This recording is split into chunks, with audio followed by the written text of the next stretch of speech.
Hello नमस्कार दोस्तों, मेरा नाम Prakash. Welcome back to mission abroad channel.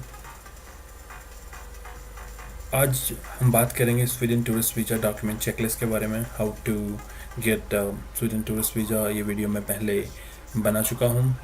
आपने वो वीडियो काफ़ी अप्रिशिएट की और मेरे चैनल को आप सब्सक्राइब करते हैं। Thank you so much for that. चलिए शुरू करते हैं। Sweden tourist visa document checklist क्या है और स्वीडन टूरिस्ट वीज़ा अप्लाई करने के लिए हमें किन किन डॉक्यूमेंट्स की ज़रूरत पड़ती है, इसके लिए एक छोटा सा ट्यूटोरियल है। अब चलिए स्टार्ट करते हैं। सबसे पहला है एप्लीकेशन फॉर शेनेगन वीज़ा। आप vfsglobal.com की वेबसाइट में जब गए तो आपने शेनेगन वीज़ा डाउनलोड करके उसे फिल किया था। और ये वीज़ा का जो फॉर्म था वो आपके पास होना चाहिए। उसका प्रिंट आउट अपना सिग्नेचर करके आप प्रिंट आउट अपने पास रख लें, ठीक है। और इसके साथ एक पासपोर्ट फ़ोटोग्राफ चाहिए जो कि नॉट ओल्डर देन 6 मंथ और वाइट बैकग्राउंड हो, ठीक है। और जब आप उसे अपना जब एप्लीकेशन फॉर्म फिल करें तो उसमें प्रॉपरली अपने उसमें पूरा एक्सप्लेन करना है कि आप where you want to visit in Sweden, okay. अगर आप शेनेगन वीज़ा के लिए अप्लाई किया है आपने, ये एक्चुअली शेनेगन वीज़ा ही होगा। आपने जब अप्लाई किया है तो फिर आप किन किन स्टेट्स में शेनेगन जोन की स्टेट्स में कहाँ कहाँ विज़िट करेंगे उसकी सारी डिटेल्स आपने यहाँ पे फॉर्म में फिल करनी है, ठीक है दोस्तों। इसके बाद नेक्स्ट है ओरिजिनल पासपोर्ट। तो आपको चाहिए और इसके साथ अगर आप हो सके तो आप एक कॉपीज़ बना लीजिए। हाँ, कलर कॉपीज़ आप बना लीजिए या फिर ब्लैक एंड वाइट कॉपीज़ आप अपने फोल्डर में रख सकते हैं ताकि आपका प्रोसेस इजी हो। वैसे तो एम्बेसी में सारी फैसिलिटीज़ हैं, बट आप एक स्पीड अप करने के लिए, प्रोसेस को स्पीड अप करने के लिए आप ये कॉपी करके रखें अपने पास।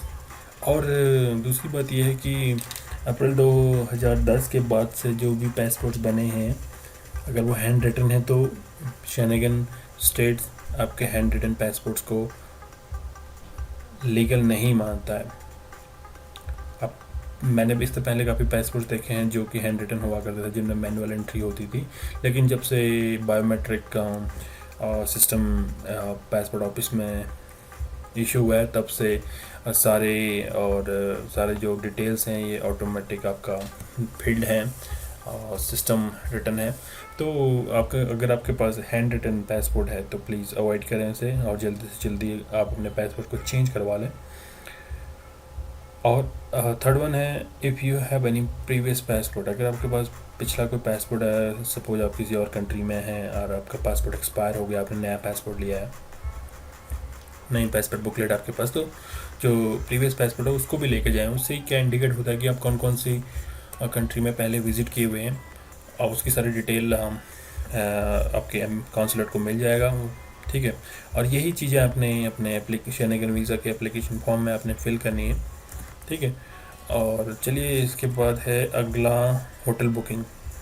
आपने होटल बुकिंग दिखानी है, आपने कौन सा होटल बुक किया हुआ है। स्वीडन में आप सर्च कर लें या किसी ट्रैवल एजेंट के पास जाके भी आप ये कोई अच्छा सा होटल बुक कर सकते हैं चीप एंड बेस्ट रेट पे। लेकिन मैं चाहता हूँ कि आप ट्रैवल एजेंट्स को आप अवॉइड ही करें, क्योंकि आज के डेट में सभी के पास डेबिट कार्ड, क्रेडिट कार्ड होता है।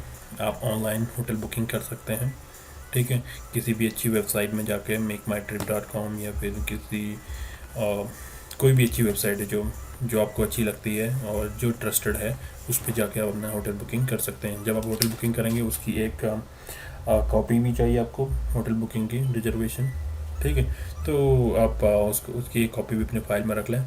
इसके बाद आइटिनरी, आपको फ़्लाइट टिकट जो है, सपोज आप फ़्लाइट टिकट खुद बुक करते हैं तो उसकी आपको पूरा प्रिंट आउट अपने लेके जाना है।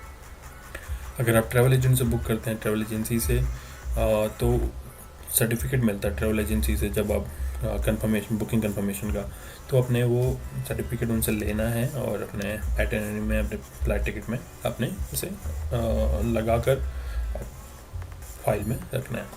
इसके बाद है मैरिज सर्टिफिकेट। अगर आप मैरिड हैं, शादीशुदा हैं, डाइवर्स हैं या फिर आपका सिंगल हैं, तो उसी के अकॉर्डिंग आपका मैरिज का जो स्टेटस है वो हम वहाँ पे आपने फिल करना है। और साथ ही अगर आप मैरिड हैं तो मैरिड सर्टिफिकेट आप लेकर जाएंगे, या उस फोल्डर में आप रखिए। इसके बाद बर्थ सर्टिफिकेट, और आपको बर्थ सर्टिफिकेट की ज़रूरत भी पड़ेगी अगर आप if you have any kids with you, तो आप बच्चों का बर्थ सर्टिफिकेट भी रख लें। हो सके तो आप, अगर आपके पास अपना है तो अपना भी बर्थ सर्टिफिकेट उसमें रख लें। और देखिए, मेरा यहाँ पे कहने का मतलब ये है कि आप अपने इस प्रोसेस को काफ़ी फास्ट करेंगे, स्पीड अप हो जाएगा अगर आपके सारे डॉक्यूमेंट आपके पास हैं। वैसे स्वीडन का जो वीज़ा है, टूरिस्ट वीज़ा, ये आपका 10 से 12 दिन के अंदर मिल जाता है, मैक्सिमम 10 to 12 डेज़ अगर आप ऑनलाइन अप्लाई करते हैं या एम्बेसी में खुद जाते हैं। तो फिर इसमें काफ़ी जल्दी आपको वीज़ा मिलता है। अगला है इंट्रा फ्लाइट टिकट्स। अगर आप सैनिगन स्टेट्स में कहीं और विज़िट कर रहे हैं, कहीं और ट्रैवल करने के आपके प्लान्स हैं, तो उसको आप उसमें रखें। अगर आपने कोई फ़्लाइट टिकट बुक की हुई है, सपोज आप स्वीडन से फिर स्विट्ज़रलैंड जाएंगे, तो फिर उनकी जो फ़्लाइट टिकट्स हैं वो आपने अपने पास रखनी है। और ये चीज़ें जो ट्रैवल प्लान है, आपको जब एप्लीकेशन फॉर्म फिल करना है उसमें आपको बताना पड़ेगा, ठीक है। अगला है overseas medical insurance covering 30,000 euros for all Schengen states, ठीक है। आपने ट्रैवल एजेंट से एक मेडिकल इंश्योरेंस रेडी करवाना है जो कि 30,000 यूरो कवर करता हो, क्योंकि जस्ट इन केस कोई इंजरी हो जाती है, कोई एक्सीडेंट हो जाता है, तो उस केस में आपको मेडिकल अलाउंसेस आपको इंश्योरेंस मिल सकता है, ठीक है। तो ये जस्ट फॉर्मेलिटीज़ हैं। आप ये सारे डॉक्यूमेंट अपने पास रख लें, इंश्योरेंस के डॉक्यूमेंट भी अपने पास रख लें। अगला है एप्लीकेंट प्रोफेशनल एक्टिविटीज़ डॉक्यूमेंट्स। इसका मतलब है अगर आप एम्प्लॉई हैं किसी कंपनी के, तो आपका कॉन्ट्रैक्ट लेटर हेड, और जिस पे आपका लीव सेंशन लेटर है, वो सब आपके पे स्लिप्स, 6 मंथ का जो सैलरी डिटेल्स हैं वो आपको, सैलरी स्टेटमेंट आपको वहाँ पे इस पर पैचअप करनी है। अगर आप स्टूडेंट हैं तो किस यूनिवर्सिटी में आप इनरोल्ड हैं, अगर आपका कॉलेज ने आपको ऑथराइज किया ट्रैवल के लिए, तो उसका भी एक लेटर अगर आपके पास हो तो ये बेस्ट है।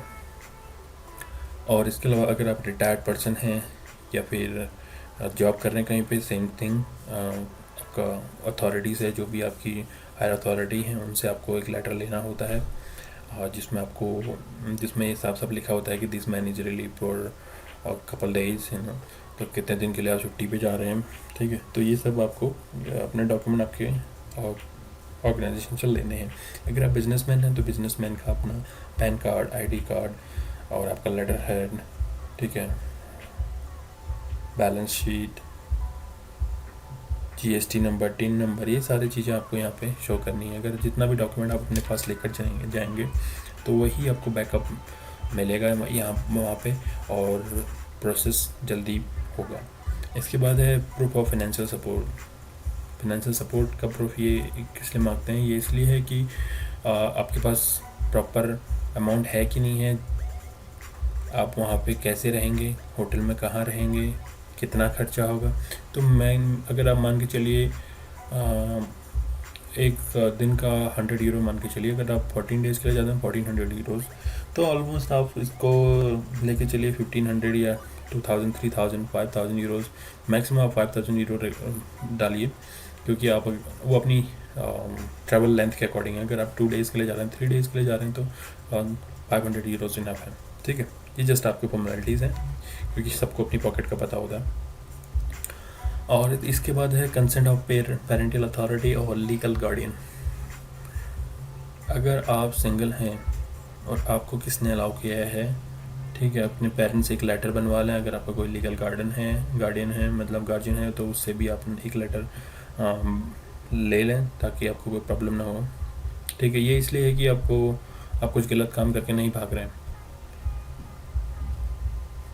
ठीक है। तो ये लेटर आप उनसे ले लें। ट्रैवल कंपनी, अगर आपके साथ कोई और ट्रैवल कर रहा है, ठीक है, अगर आपके कोवर्कर्स आपके साथ ट्रैवल कर रहे हैं, आपके साथ किड्स हैं, तो ये डिटेल आपको यहाँ पे बतानी पड़ेगी। उसकी भी एक कॉपी आपने अपने पास रखनी है, जो कि आपके एप्लीकेशन शेंगेन वीज़ा का जो एप्लीकेशन फॉर्म है तो उसमें आपको मिलेगा, ठीक है। ये आपने डिटेल उसमें फिल करनी है। इसके बाद है, मैं ये कहना चाहता हूँ कि अगर आपको मेरा वीडियो पसंद आया, ट्यूटोरियल पसंद आया, तो प्लीज़ लाइक करें, शेयर करें, सब्सक्राइब करें।